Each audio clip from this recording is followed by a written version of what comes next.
someone else? All right, going to remind the board members that when we get into discussions, just ask to be recognized. When you're recognized, we'll speak. That way we're not speaking over each other.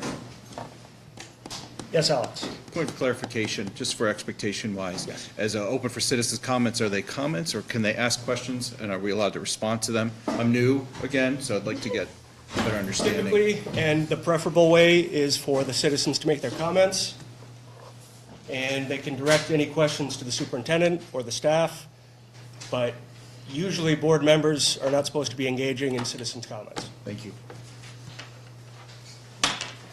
Anybody else for citizens' comments? Oh.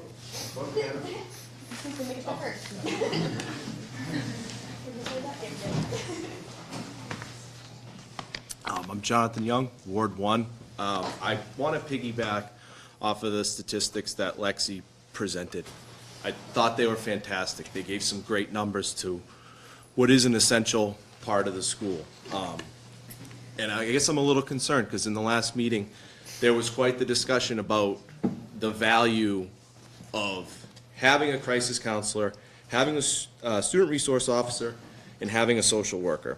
And what it comes down to me is I believe this is an incredible misplacement of priorities. These positions are vital to students in the school, that they get them there.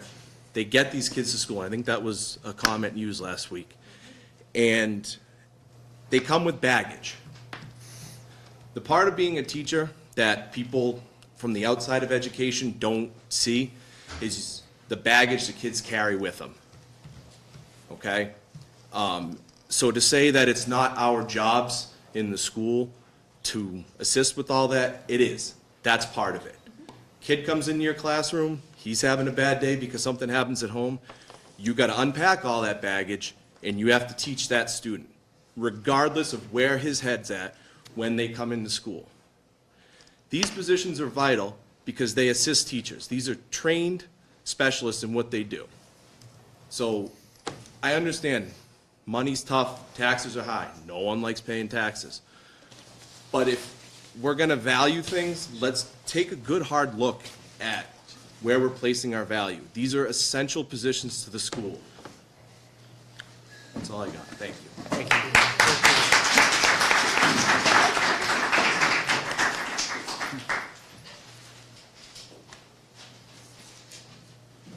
You guys got your jobs cut out for you. Andy Lefreniere, Ward 3. I won't be long because I know it's going to be a long night. So I wanted to just kind of finish along the lines of what Tom had been saying, and Jason and I just had a couple of comments during the break that made a lot of sense. The data that Tom was referencing is true. I've got it as well. And if you do look at burden on income, which is the other side of this coin, Claremont, out of those 234 towns that Tom has made reference to, if you're comparing the burden on income that the out-of-pocket tax bill is that we pay here, Claremont's #1. I mean, you can't deny it. The tax bill hurts here. And any amount of tax that you're going to pay in this community is going to hurt because incomes are less. In fact, in that same data, Claremont's income was much lower on the scale than other communities. So Jason and I were talking, and he kind of likened it to this process where, yes, we understand that education is important, but let's consider this like a bunch of people going out to dinner, and the dinner bill is $50 per person, but one guy at the table's got 35. And everybody says, well, yeah, but it's such a good meal. Well, that's true.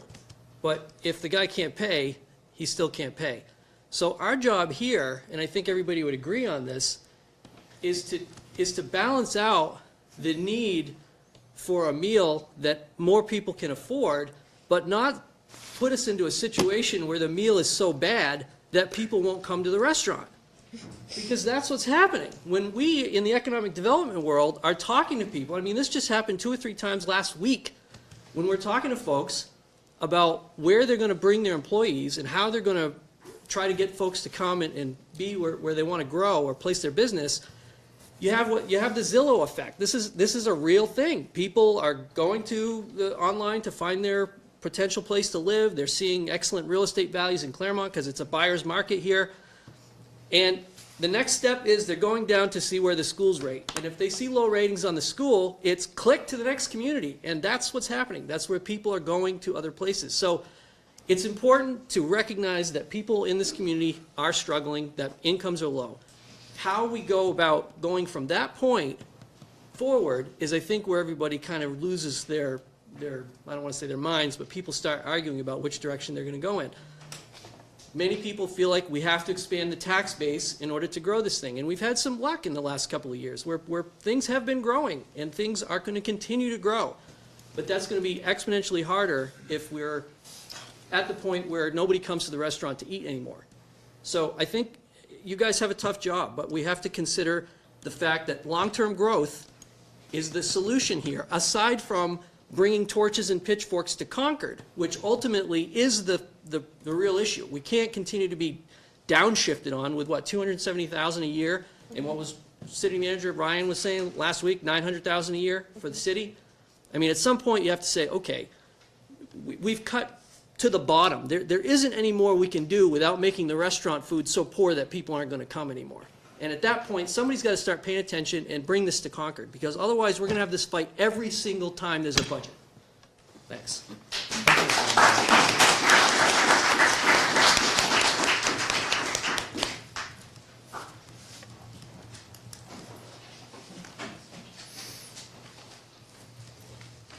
Rod Beaton, Ward 2.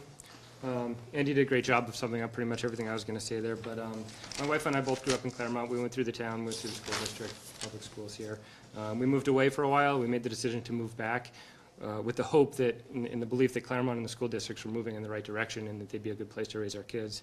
But I can certainly see why a lot of other people would not make that choice at this point.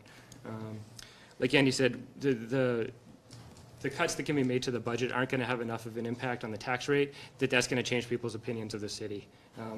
What's going to change people's opinion is what we need to do to change the tax rate is to get more people in, more businesses, and more people. To get people, you need young professionals coming in, and as Andy said, the first thing they look at is the schools. If the schools aren't there, it's just off the table. So I would just like to speak against the proposed cuts, and yeah, as Andy said, thank you.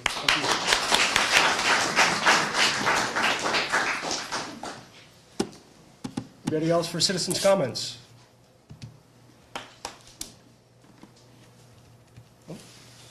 Okay, we'll close citizens' comments.